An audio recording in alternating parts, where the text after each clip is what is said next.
Hello, everyone. Dr. Vicky here, speaking to you from the Seeds of Transformation Healing Center. It's time for Taroscopes again. We're going to be doing the Taroscopes for the sign of Leo. That's Leo Sun, Leo Moon, Leo Rising for the month of July 2025, one of your months, Leo. Um, Before we get started, I want to welcome my new subscribers. Welcome to this wonderful community of like-minded souls, to my tried and true who have been walking this path with me for years now. I really do appreciate your support over all these years. To my Patreon viewers, thank you for your patronage. There's more fun to come. And for the members of my YouTube channel, my membership on YouTube, welcome, welcome. I hope you're enjoying your membership. You have access to all kinds of um, past readings that I've done on both culturally popular people, political people, situations. You can check that out. And there's more to come, more things from my basket of deplorables and more from my basket of adorables. If you want to know what that's about, you can check out the membership. Okay, so we're going to be looking at the sign of Leo. We'll look at the astrology first. I am in my Leo regalia. I am wearing my amber, which is actually petrified sunshine. I always connect this to Leo. I also have some carnelian, which is a warrior stone, and some tiger eye here, all of which I connect to the sign of Leo. All right, so let's see. Let's start with the chart. And if you're not so interested in the astrology and you just want to know about the card reading, I will timestamp this for you. All right, so let's start. All right. All right, so if you're wondering why the tower is sitting on the right side of this, I just want to point out that July is the seventh month. And when you take the seventh month and you add the universal year vibration of 9, we get a 16-7, which means that July is a month of illumination, perhaps shocking illuminations, awakenings of a sort, and certain things crumbling to the ground. Now, this does not necessarily mean you. It's more of a collective energy. But the thing about the tower is the base number is a 7. 7 is about knowing thyself and being and understanding that you are spirit having a human experience. It does deal with the solar plexus energy, getting your will. However, your will needs to be in alignment with divine will. If your personal will is in alignment with divine will, you have nothing to fear of the tower. Okay, so we're looking at, let's start with the sun, which is your ruling planet. The sun, of course, starts the month in Cancer. So it's in your 12th house. The sun starts the month in the 12th house. Very often, July is sort of an introspective month, believe it or not, for Leo. At least I have a Leo rising, and I've always found July to be a relatively quiet month for myself, for, probably personal reasons in my case. But there is this energy, the sun being in the 12th house, very connected to the other side, very connected to spiritual matters. So you might find yourself in a more spiritual point of mood, as we would say, as we start the month. And then when on the 22nd, when the sun moves into your sign, that's when you start to shine, right? The sun moves into your first house, the I am house, you are Leo, and that's when things get energized. But the first part of July is usually a little bit more laid back. Not only is the sun in Cancer, but Jupiter is also in Cancer, and Jupiter moved into Cancer last month on the 9th of June. And Jupiter loves being in Cancer. Not only that, but Jupiter loves being in the 12th house. And so, again, this is a very spiritual house for a very sort of expansive spiritual energy in that house. And it's going to be there for a year. So, you already are very intuitive and very psychic. You're going to find that you're going to get more so this year as Jupiter moves through the house, your 12th house. They say when Jupiter moves through your 12th house, your guardian angels and your angels are close. So good. That's a good thing. All right. We have Mercury retrograde this month. It's actually doesn't go retrograde till the 18th, I believe. So it's moving, it's in Leo the whole month. In fact, it's going to be in Leo for 6 weeks. So you're expressing who you are. It goes retrograde on, did I say the 18th? Let me see. When does it go retrograde? I know it's around that time. Where is, oh, I'm looking at the wrong month. That's why I couldn't see it. Yes, in fact, I was correct. Goes retrograde on the 18th. That's right before the sun goes into Leo, interestingly enough. And so you're going to be moving, you're going to be expressing yourself at least till the 18th. When it turns around, you're going to have to sort of go back and look at what you've said, how you've expressed yourself. Do you need to make adjustments in that expression? And then it goes direct in August on the 11th and continues to move through Leo until it moves out of Leo. Let's see, when does Mercury move out of Leo? It may not be till September. Hold on 1 minute here. Yeah, it doesn't actually move out of Leo until September 2nd. So Mercury's in Leo for a long time. And so you can expect that you will be expressing. Um, Mars is in Virgo all month, moving through your second house of your resources and your resourcefulness. Mars in Virgo is very particular. It's about improving. It's about making improvements. It's about making the necessary adjustments. Very, very, very good. Now, the South Node is also in Virgo. Now, the South Node stays in Virgo for 19 months, about little less than 19 months, with the North Node in Pisces. So the South Node is what we need to let go of, and it's moving through your second house. So if you have any doubts about your own worth, which sounds ridiculous for a Leo, because Leo is pretty much you know, but we're all human, and so this is a time to let go of the shoulda, coulda, wouldas, self-doubt. It's time to let go of that. If you do suffer that, some Leos don't suffer that at all. And perhaps maybe if you're one of those Leos who don't suffer that, you need to let go of the idea that you're perfect and that you're human. It's okay to be human. We're all human here. Well, humans are human. The animals just look at us and go, hey, bibbles. All right. So, but Mars moving through that second house, a lot of energy in your ability to earn, which second house is money. So that's good. We have, let's see, we talked about Mercury, talked about the Sun, Mars, Venus starts the month in Taurus. She's only there until the 4th when she moves into Gemini. Venus in Gemini, it stimulates friendships, group associations. So you might find yourself amongst others of like mind. Before it actually moves in on the 4th, it actually, let's see, it moves in on the 4th.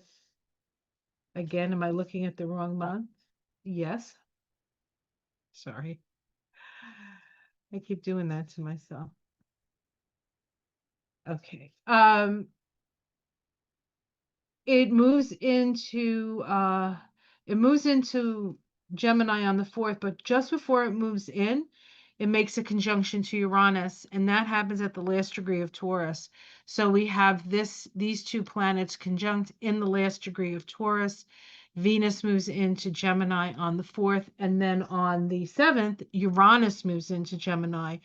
Now, Uranus is going to be in Gemini until November 7th. So from the 7th of July to the 7th of November, so about 4 months, it's going to be in Gemini in that 11th house. So this could be, and Uranus likes being in the 11th house. It's its natural house where it sort of sits as the ruler of Aquarius, but it brings in new ideas, new goals, and all of that is happening in those months. But then it's going to move back into Taurus and finish up, and then the beginning of next year it moves into into Gemini, where it's going to be for 7 years. So for you, Leo, this is big deal because you're putting yourself out there. If you have any sort of revolutionary ideas or metaphysical stuff, this is going to be your time as Uranus moves through that 11th house. It is there for 7 years, so once it goes back and comes back in, then it's there for 7 years. So a lot of new experiences, especially within group dynamic. Um, Saturn and Neptune both station retrograde this month. They have been both in Aries for about Saturn moved into Aries in the end of April. Neptune moved into Aries at the end of March. They've been moving forward in Aries together, close enough to be conjunct, but not exact. They're in a relationship. They're actually in a synodic cycle that's coming to an end. So this is actually the end of a cycle that they're interacting with. It's happening in your ninth house. The ninth house is the house of truth and justice. And so that is being activated in your chart. They're both going to move retrograde and then eventually move back into Pisces, where they're going to stay for a couple of months, finish up in Pisces, and then move into Aries. Neptune spends 14 years in Aries, and Saturn spends about 2.5 years in Aries. And that's really when things begin. Things really start in earnest in a new way come February 2026. In the meantime, we're still getting quite a few ideas. We're still getting inspirations and visions that will help to move us through the next decade or so, quite honestly. So that's exciting. North Node in the eighth house in Pisces. This is about compassion and healing, especially in your intimate relationships. Pluto is in your seventh house. It's there for going to be like 18 years now. So it's going to be there for a long time, transforming the way you relate to others and also the way you relate to your own higher self. We have a full moon in the sign of Capricorn. That's going to be a full moon in your house of health. So pay attention to your health. Something may come up with the sun there in the 12th house. This is a karmic axis. And it's also the 12th and the 6th house is what we would call it's sort of a cuspal energy because we're going from we're going to the Virgo energy into the Libra energy, and we're going from the Pisces energy, then going to go in the Aries energy. So it's like you're wrapping things up. There's a sense of sort of wrapping things up. Um, and then we start new, right? Then we start new. We do have a new moon in your sign that's happening on the 24th at 3 degrees of Leo. On that day before the actual new moon, we have a trine of the sun to Saturn and to Neptune. They're still very close to each other. That trine is a flow and an illumination. So that new moon in Leo, I think, is going to be a really powerful day for new visions for yourself, first house, right? Also, your ability to express yourself and put yourself out there. All right. I think that's everything I want to talk about. Now we can get out of this and we can get to the cards. Now, I did say that I will timestamp that in case you're not so interested in the astrology. All right, let's see. Let's see. Let's see. I think I'm going to use the Light Seers deck in honor of Leo, the light. Ye are the light of the world. That's Leo, ruled by the sun. All right. Excuse me. Have a little frog in my throat. Ribbert. All right, let's just give this a good shuffle. Good shuffle, shuffle, shuffle, shuffle, shuffle, shuffle, shuffle, shuffle. Leo, Leo, Leo. What do you need to be aware of in July?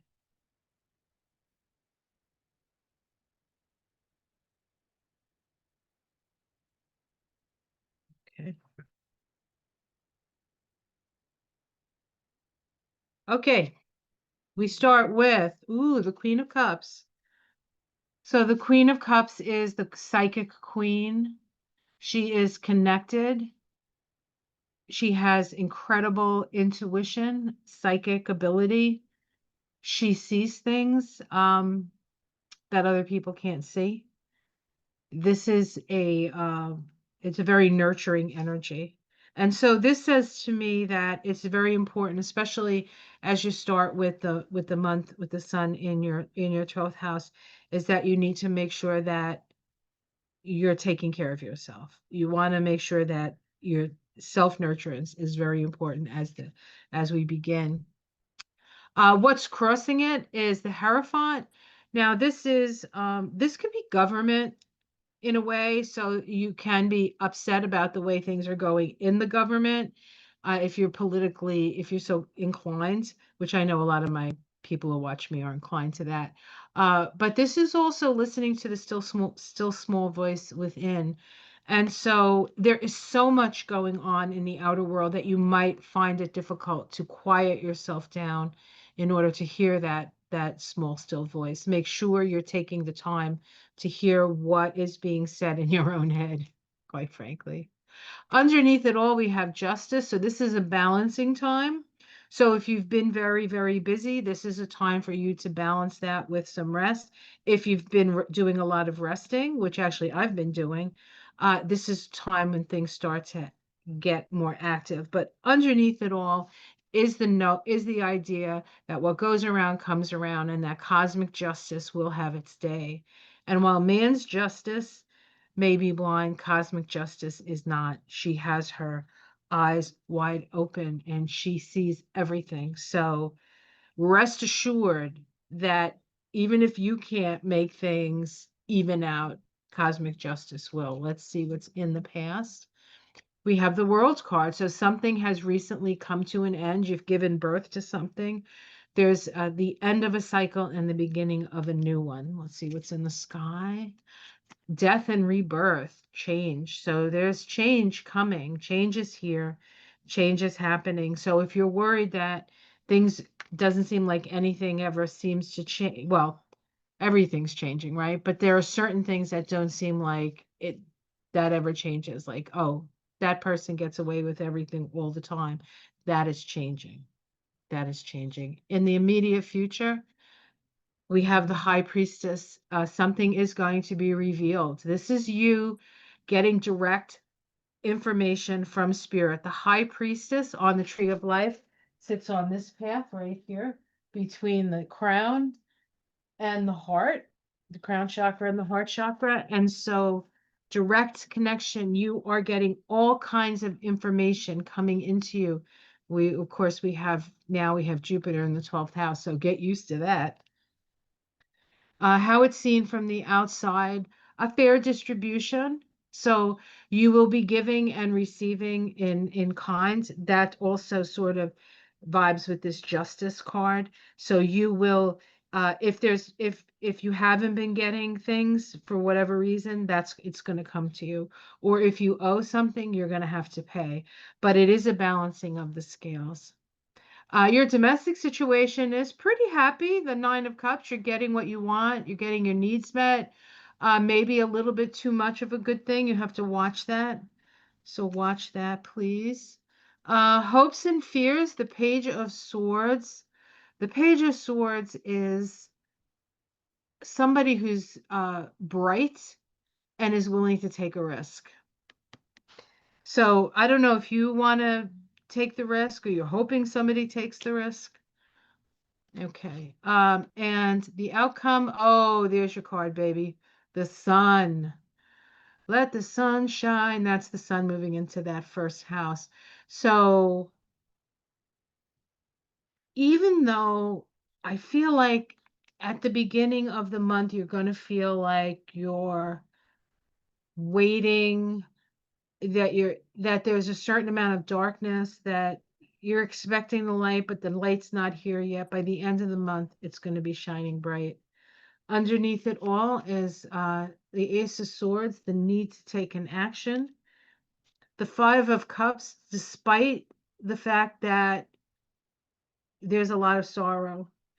Um, and then we have the Three of Cups, which is really sort of getting together with your gal pals. So just remember that you're not alone in this. You're not alone in this, and you are going to find, you're going to maybe remember that you're not alone in this, and your friends are backing you up. So pretty cool cards, actually. All right, uh, one more card, and that will be the Oracle card. I'm using the Animal Oracle by Colette Baron Reed. This is the same deck that Giblets picks from every Sunday with Time Out with Giblets, for those of you who know Ona and what I'm talking about. Do you need something? Yeah. Okay. All right.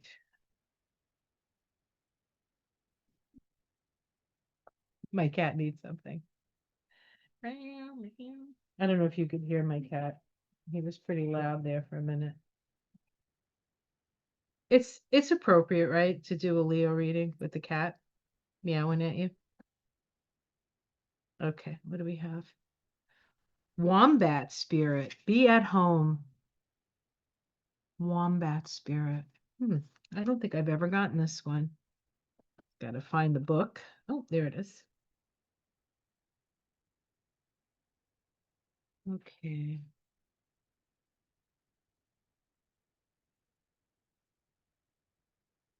Be our guest, be our guest. Da da dun dun dun dun dun dun dun dun dun dun dun. Is this the last one? It is. I'm not from Australia, so I'm not familiar with wombat energy. I think they're very playful. Be at home. Burrowing deep into the ground, remaining safe, sound, and well fed with family is a special trait of the wombat. Home sweet home is always available if you recognize that well being is the truth of life. Wombat spirit reminds you to be truly at home in the world, you need to find comfort within your own skin. You do this by accepting all your experiences without judgment through the deep honesty and love of life. When you feel the freedom to be yourself, you can begin to truly feel at home in your life with your family and tribe. Right now, you're in a beautiful place where you can hang up the coat of your identity and settle into the true sense of home and well being, understanding that all is well. Everything you do from this place rings true in harmony with spirit, which is really the energy of the tower. It is about being in harmony with your own spirit and not worrying about all the facades that we create in order to fit in to society. All right. And that's important to Leo. They want to be seen as large and in charge. But sometimes that takes a little bit out of the joy of life. So if you're large and in charge and not enjoying your life, then you're not doing it right. All right. All right, guys, have yourself a great month. Be careful out there. It is kind of crazy. We still have a tower month. Be aware, take care, self-nurturance, all of that. And your sun is rising. You will be shining bright. Okay. Take care, everyone. Have a great month. Until August. Namaste.